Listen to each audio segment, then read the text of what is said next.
Today we will be reading some Reddit stories whilst playing Minecraft. We will continue building the cellar for our house. Here is the first story. 19M, annoyed with cheating 25F. So about 1 year ago exactly, I met this girl online through, let's say, a video game. She and I hit it off pretty decent. Just joking, Josh, friendly chatting. She makes a few moves on me, but I kind of brush them off. Eventually one night, we get into dirty talking, full-on 50 Shades kind of stuff. And eventually in a few weeks we get on Skype and do the nasty. Naturally over time we get in a relationship and she tells me she loves me. So I'm excited, horny, and totally ready to be in this relationship with a 25-year-old that looks smoking hot. Or so I thought. After a few months I'm about to start a new job. She messages me randomly. Lo and behold. After all these years of laughing at people for being fooled on the internet for being catfished, I have been catfished. She calls me bawling, telling me, I just wanted something good for once, and you were it. At this point, I was emotionally into this girl. So, looks and no looks. I didn't give a crap. I told her I loved her, and she turned out to not be hideous and ugly, so it didn't bother me. She was bigger, but she told me when we first started dating, she was going through chemo, so she gained weight. Months pass, and I kind of get over it. But what bothers me is the lying. A lot of the times we talked sexual. I'm a virgin with no real experience. Granted, I've been offered a lot of sexual favors consistently, but I decline it. Not trying to type up an ego act like I'm the hot thing, but it happens I'm young, not exactly ugly. So drunk girls kind of throw themselves at me, which I kind of find disgusting. Anyways, back to the point, I find out a lot of things about her. At one point she dated another guy online. He was Swedish. The difference was she flew him out twice, bought him shit, supported him financially, treated him like a king. Oddly enough, she even had a threesome with her ex of 5 years together. She had his miscarriage, was about to get married till he got in an accident. She told me she was over both these guys. But let's say for story's sake, the Swedish guy is XA, and the other 5-year guy is XB. So slowly she starts telling me things she used to decline.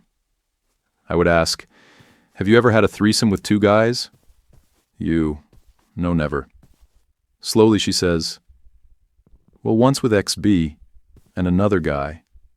But I only let XB actually put it in me. I only gave head to the other guy.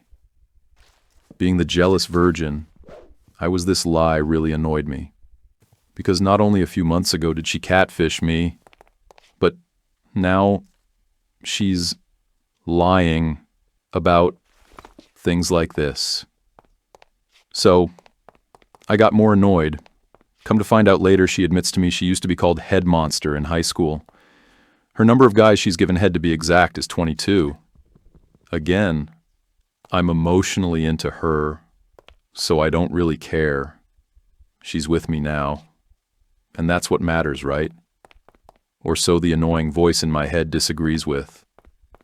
Look, I'm not going to deny the fact that I'm jealous that she does all that kind of stuff for other guys, and me being in a relationship for over 1 year now, haven't even seen her naked pisses me off. This part will be specifically dedicated to the chemo, which I barely touched on. She has had cancer before, and I have sat through painful nights listening to her bawl, cry. At one point the doctor said her chances of survival are slim, but she is doing better. And she did just finish chemo. Am I making the same mistake I made at the start and just blindly trusting her? I used to tell all my friends, cam verify, before doing anything. But I think I made the mistake of getting emotionally invested and letting myself get lost. Another major detail I'd like to add is Facebook. Oh, how many arguments we've had over it.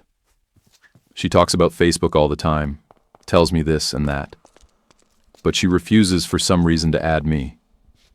She refuses to add me on Facebook. She doesn't want me to see embarrassing photos? I've shown you my full nude body on cam. You've added your exes. You've gotten naked and blown guys in bathrooms. You must be drunk at a party.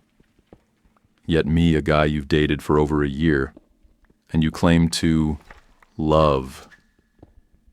You say you're not going to add on Facebook because of photos or the fact you don't want to explain me to your friends and family.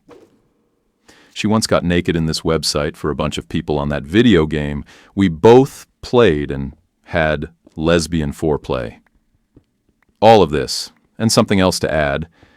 Not ranting, I just want the full details so you guys can understand my perspective. She also wants us to force our kids into church, if we ever have any. I know I'm 19, but that hypocrisy annoys me. She can blow 22 guys, have same-sex intercourse, threesomes with 2 guys who she's not married to, but then force her kids into church? In my opinion, if religion is your faith after you do your own research, good for you. Long story short, she's been busy the past week. I haven't heard from her. I have male urges, and I'm not going to cheat on her. But emotionally and sexually, I'm lonely now, and her ignoring me, while she tells me of how she treats her exes like kings, has made me jealous and resentful. We have been together for over 1 year. She tells me she loves me more than she loved XB. But she won't even show me herself naked once, but has told me one time at party she got drunk and blew 2 guys off at once with another girl in a bathroom when she was 17. The jealousy, anger, and resentment due to the time I haven't gotten to talk to her is making my blood boil, to the point where I have called out sick of work tomorrow because I know I'll be an angry mess. Reddit, what do I do? He's young and clearly caught between lust, loneliness, and wanting to be the good guy, but he's ignoring every red flag waving in his face. She's manipulative, dishonest, and keeping him hooked through guilt. He needs to walk away and learn from this before it damages his self-worth any further. Anyways, here's the next story. I, 32F, want to break up with my boyfriend, 54M, for a younger guy. For the sake of protecting both our identities, I'll refer to my boyfriend as John, not his real name. John and I met at work. He was my office manager for several years. About 3 years ago, I went through a really rough breakup with my ex, and my mental state was very poor. John could see how upset I was at work, even though I did my best to leave it at home. I didn't really want to be the latest office gossip, so when he started offering his office for me to work in private, I was super grateful. Sometimes he would also be there, but he was often needed elsewhere, so I wasn't too concerned about the other type of gossip forming. Over time, John and I grew a close bond, and after a few months, we started going out for drinks and food. I guess you could say we began dating. The age thing was always in the back of my mind, but those first few months were really good, so I didn't think too much of it. He was kind, funny, caring, and just seemed like a really great guy. After several months of dating, John made the decision to transfer offices to avoid any conflict of interest or potential problems with the company. Not long after, we moved in together. That's when the problems started to reveal themselves. At first, it was small, stupid things like he'd insist I stop watching my favorite TV shows because they were childish and stupid. I would laugh and say he didn't get it because he's old, and we'd make a joke of it. The thing is, though, he wasn't joking. This became a constant thing, and it began to weigh on me until I decided to just stop watching. Next up was my clothing choices. He accused me of dressing like I was in my 20s, like I was wanting to attract a young guy. So I started dressing older and more appropriately. He started making me feel bad about my friends, accusing them of being childish and boring. He would go out of his way to ask them questions about philosophy and politics, and then berate them for not knowing the answers. My friends confessed they didn't like being around him because he made them feel belittled, which is exactly how he often makes me feel. I hardly see them anymore, but I don't blame them for wanting to distance themselves. I used to have a lot of independence in my life, hobbies, friends, and fun. Now it seems all I ever really do is what John wants to do, most of which are things I find absolutely mind-numbingly dull. Whenever I push back and try to do what I want, he'll shut me down, making me feel tiny and stupid for suggesting it, often using his age as a way to say, I know better than you. And that's been my life for the past couple of years, up until recently. Enter Mark. Again, not his real name. The new guy at work who's incredibly fun to be around. He has amazing energy, charisma, and bundles of charm. He and I get on like a house on fire. We share a lot of the same hobbies. He's only a couple of years older than me, and he makes me laugh in ways I haven't laughed since I was a kid. The kind of goofy, uncontrollable laughter that makes your sides hurt. I find myself thinking about Mark a lot. I look forward to going to work to hang out with him. I get butterflies in my belly when I'm around him, and I feel a genuine warmth when I'm with him. To be clear, nothing romantic has happened between Mark and me, but I'd be lying if I said I didn't want it to. John was there for me when I really needed someone. Maybe I'm the problem for not strongly advocating for myself. I've always been a people pleaser. I can't even tell what's real anymore. If I'm being selfish or childish or getting swept up in the fantasy of it all, I could really use some advice here. She's not wrong for wanting out.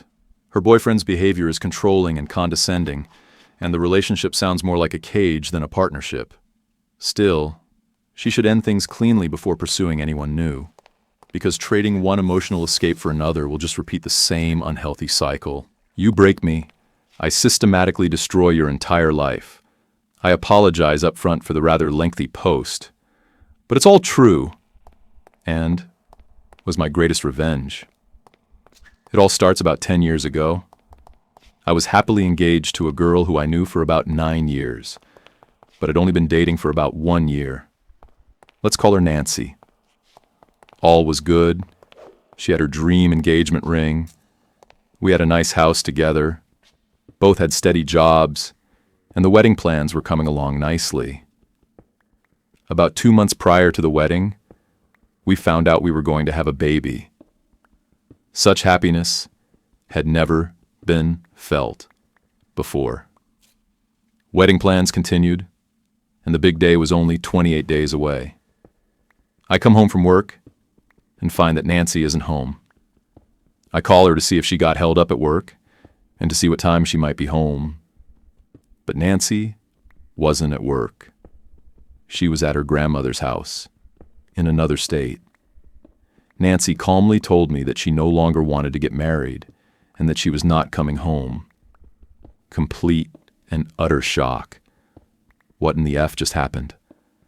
I try to call her back. Her phone is off. I call her grandmother. No answer. What about the wedding? What about our baby? What about everything? No answers. No contact for 3 days. 3 days of no breath in my body. No clues. Nothing. On day 4, Nancy shows up and starts packing her stuff. She won't say a word to me. Nothing.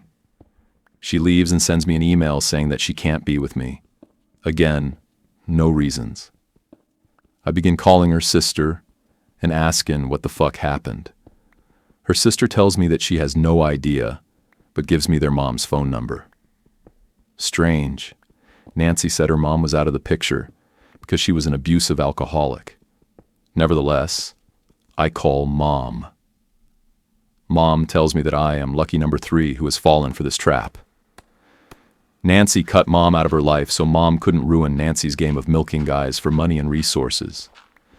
Nancy's been pregnant twice before, and had miscarriages, and milked guys for everything she could, before running off to super Christian grandma's house and claiming abuse, so grandma will take her in until the dust settles, and she can do it again. What the fuck? Weeks go by, and still no contact with Nancy. I've lost 20 pounds and have been counseled at my job for poor work performance. My family is mad as fuck. Family members lost money on travel plans to the wedding, and I am mortified. I lost all of the deposits on everything for the wedding, since it was less than 30 days before it was canceled. I'm piss broke. I check our joint bank account, negative 2,000. Guess I won't be paying the mortgage. I start to get my shit together, and my sadness turns to rage. I had so much anger inside of me I actually had to scale it back a bit, or I might have gone to prison. A month and a half after the split, I get a text. I had a miscarriage. You stressed me out too much and my daughter is dead now. Daughter? I was having a daughter? You're blaming me for this? That's it. I'm gonna kill this bitch. No, wait. Breathe. Get your shit together. Take this bitch apart at the seams. A few days of pain, lowering medicines and whiskey, get me over the hump of sadness again. Back to rage. Let's do this. Most of Nancy's shit was still at my house, which I have to walk away from, because I can afford it. I start to pack it all up, and in order to get rid of it somehow. But I stumble upon a few things. Her resume and her checkbook to her personal bank account. I read her resume. It's all bullshit like everything else. I hop on the computer, create a new Yahoo email address, and send a long letter to her corporate office telling them line by line how it's all lies. Feels good. Operation Checkbook. I sign her name on every check and rip them all out of the book. I drive 30 minutes to the seediest part of town and leave them on a sidewalk in front of an AM/PM. Too much good stuff. I go back home and throw out all of her shit. Fuck it. Sue me, bitch. Except her laptop, I keep that shit. 2 weeks go by. Nancy calls. I don't answer. Voicemail says she got laid off due to cutbacks. I know that's not true. 2 more weeks go by and letters from some district attorney's bad check restitution program begin to trickle in the mail. Oh, and the registration renewal for her car. Shared all that shit. Oh, while I'm at it, I might as well put a change of address in for her at the post office. Where to? The temporary shelter for the homeless sounds good. I hear through a mutual friend that since Nancy is out of work now, she is staying with friends and supported financially by super Christian grandma. I hop on her laptop and make a new Yahoo email address that is only one number different from Nancy's real email. I email super Christian grandma a video of Nancy finger blasting herself that I had saved. I titled the email, "Hey grandma, check out this video I took of my job. I hope I uploaded it right." Email reply, "You are disgusting. I hope your new job pays well, because I'm not supporting you if you act like that." Oh damn. A 2-for-1 deal. Embarrassment and financial distress. Nice. Weeks go by and I get a call from Rent-A-Center. WTF? Oh, they want all of Nancy's furniture back. I had no idea it was rent to own shit. I tell them I don't have it. They argue and say she says inhabit. I stick to my guns and tell them I do not have it, and I don't know where it is. That night, I burn it all in the yard. $4,200 owned. I find out that Nancy has a new job, and as I am planning my next move, I hear great news. Nancy has been arrested and is in jail for embezzlement. Apparently she had some money problems and stole $5,000 out of petty cash and got busted. Oh God, this is great. She messed up. Months go by with no updates, and then I hear from a friend that she was bailed out of jail by grandma after only a few days and ended up taking a plea bargain for a felony conviction and 3 years of probation, along with restitution. I hang my hat and call it a day. I have gotten my revenge. I'll leave it there. Time to move on. A couple months later, the phone rings. It's a repo company looking for info on where Nancy is because they are trying to repossess her car. Haha. One last nail in the coffin. I make a few calls and find the address where she is staying. I call the repo company back and give them the info. They thank me and say I am eligible for a $100 reward if they get the car back. No thanks. This one's on me. Nancy is now a felon, jobless, and a single mom of a kid she recently had from some random guy. She lives in an apartment with her brother and his girlfriend. I am happily married with a beautiful daughter and a great life. Yesterday, I got a Facebook message from Nancy. Congrats on the marriage and daughter, I'm glad you're happy. I reply. Go F yourself. She blocked me. Life is good. Sometimes taking the low road heals the soul. All right. That story was actually crazy. Here's the next one. Coworker gets me fired. My many years waiting for revenge. So I worked for Company A for almost a decade that had a small team consisting of 10 people doing commissioned work for businesses in my city. The owner treated us like family, knowing that we worked long and hard days, sometimes up to 60 hours in a week. He paid us better than expected. Bonuses and perks he negotiated with businesses that commissioned our work. Even gave the whole company a week off paid when his son was getting married so we could attend it. We had our squabbles like any other family, and things weren't always bright and perfect, but this is to show how nice owner treated his employees and didn't screw me over. After working there for years, the manager position came open. Since by then I was one of the most senior workers with Company A, so I thought I would apply, which had a few others interested do as well. I didn't get the position, mainly because, despite my experience at Company A, I didn't have a business administration degree. Someone who worked for owner did, so he got it. Realizing the education I would have to get and the demand of this job, I thought long and hard and concluded that if I wanted to go anywhere in life, I would have to get that degree.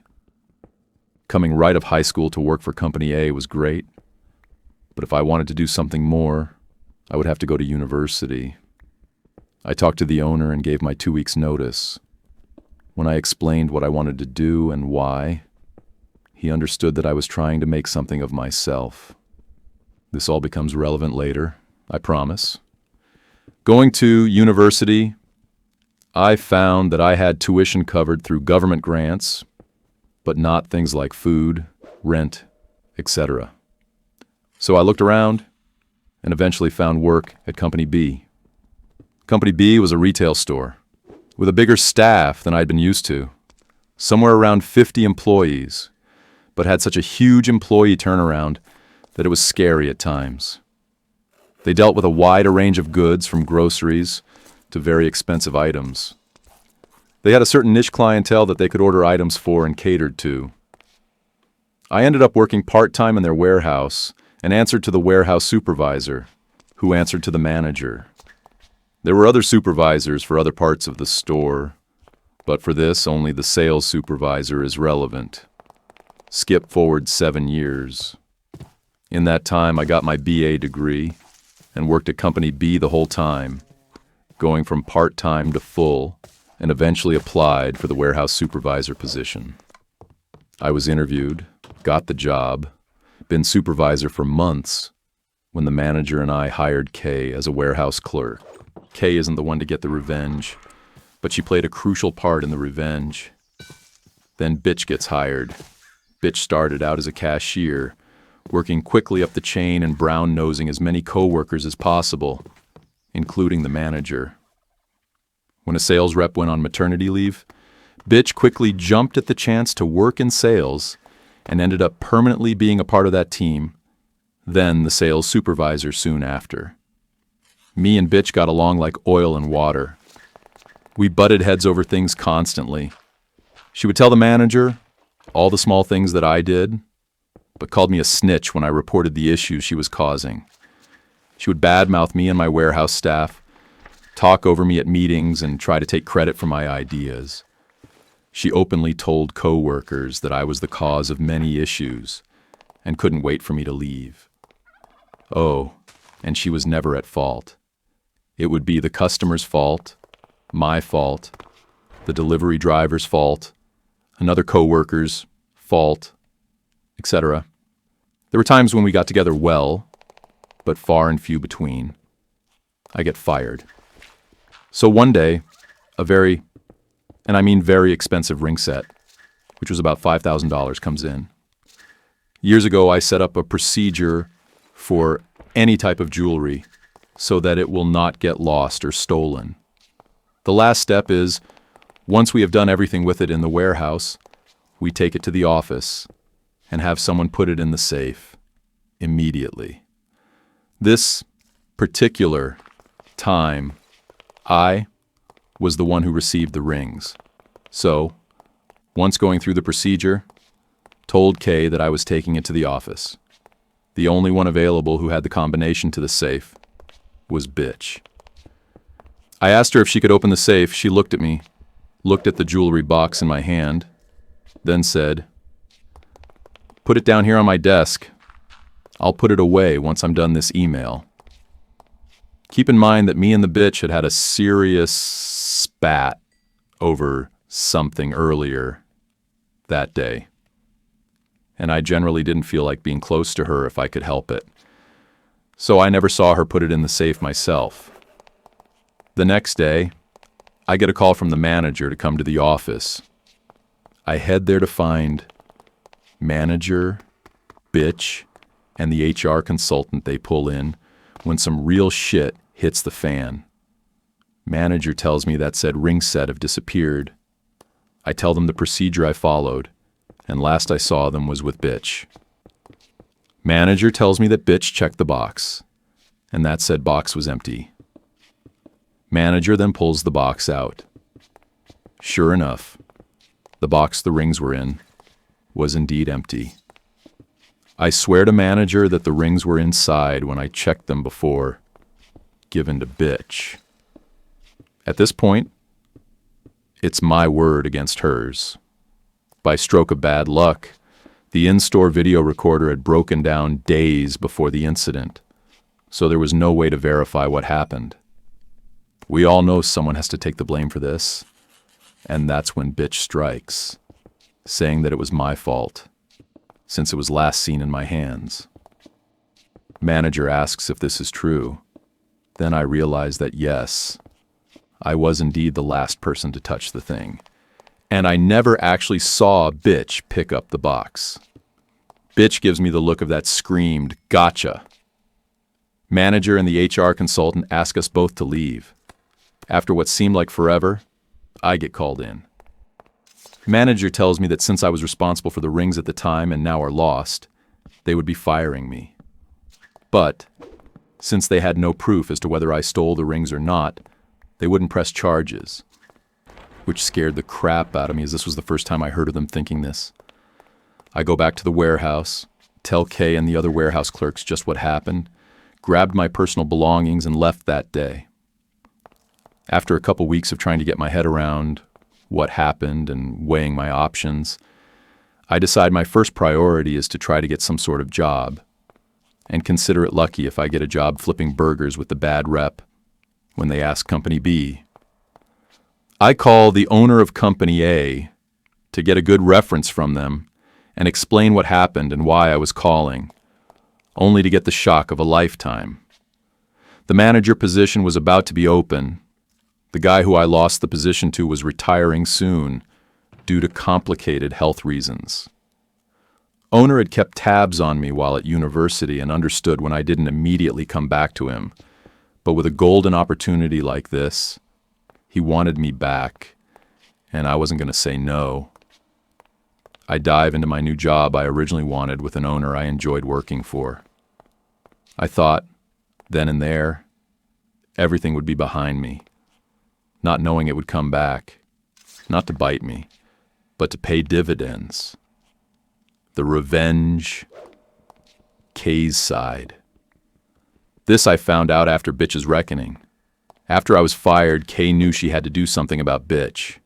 Kay knew that I wouldn't lose or steal something like the rings, but also knew that, without proof, Bitch would deny that she did it, and have Kay in her crosshairs to attack next. So after talking with her husband, she hatched a plan. She started hanging out with Bitch, telling her things like, "I'm so glad he's gone," or "wish he had been fired much earlier." Bitch, feeling high from getting rid of one of her thorns in her side, soaked it all in, and after a couple weeks, invited Kay and Kay's husband, from now on KH, for drinks at her place with her and Bitch's husband, BH. Months pass. Kay and KH do things regularly together with Bitch and BH, including drinking on weekends and couple-related events. When together, Kay would occasionally badmouth me, and Bitch would agree. Finally, after over a year of playing nice, when Kay and KH were over at Bitch's for one of their drinking parties, Kay randomly badmouthed me, mentioning the rings in passing. Then Bitch says something that Kay was waiting for. I wanted those rings, so I stole them. Kay, hearing this, asks for more details. KH looks at her, tries to wave her off with one hand, then gives up when Bitch keeps talking. That day, Bitch had stopped writing her email and was going to put the rings in the safe. The safe was open, and she was about to put the rings away when Bitch had an idea. See, as mentioned above, Bitch wanted me gone from Company B. She also wanted those rings. She also knew that the cameras weren't working. She figured that she could pocket the rings, tell the manager they were missing, and spin it so I would take the blame. Kay then asks, "Where are the rings now?" And Bitch, being too drunk and not seeing a reason not to brag, not only tells her, but shows her where they are in her room. All while KH had been recording the whole conversation on his phone. The hand waving was him saying he started recording. Kay gives a copy of the recording to manager the next workday. Police are called immediately. Bitch is arrested, and her house is raided. They find the rings. Kay and KH give the recording and testimonies to police. Bitch's reckoning has begun. Revenge, my side. I get a call from the prosecutor's office after Bitch is arrested and charged with theft over $5,000, among other things. He wants me to testify about what she did to me. I didn't skip a beat in saying yes. Fast track to the trial, prosecutor has me, Kay and KH testify, and plays the recording of Bitch admitting that she stole them. Her attorney tries to throw out the case saying that Kay got Bitch deliberately drunk, but Judge didn't buy it, since there was proof she drank all the time. Judge was lenient and gave her 5 years in prison, which she yelled was unfair, but I personally thought she got off easy. Meanwhile, as the trial was happening, I was talking with a lawyer to sue Bitch for setting me up like she did. We were also going to sue Company B for wrongful termination, but they settled the day they got notice of the lawsuit and knew they would lose. Bitch wasn't so lucky. They tried some trickery by having BH divorce her, and he received everything in the divorce, but my lawyer added him into the lawsuit as well. My lawyer asked, overall, for $3,500 for emotional distress, back pay from when I was fired until I started up with Company A again, and legal fees. And now, you are wondering where the metaphoric cherry is on this story. Well, recently, we had someone leave Company A so we were hiring someone to replace them. Owner was going over the resumes and set up interviews for the job this week.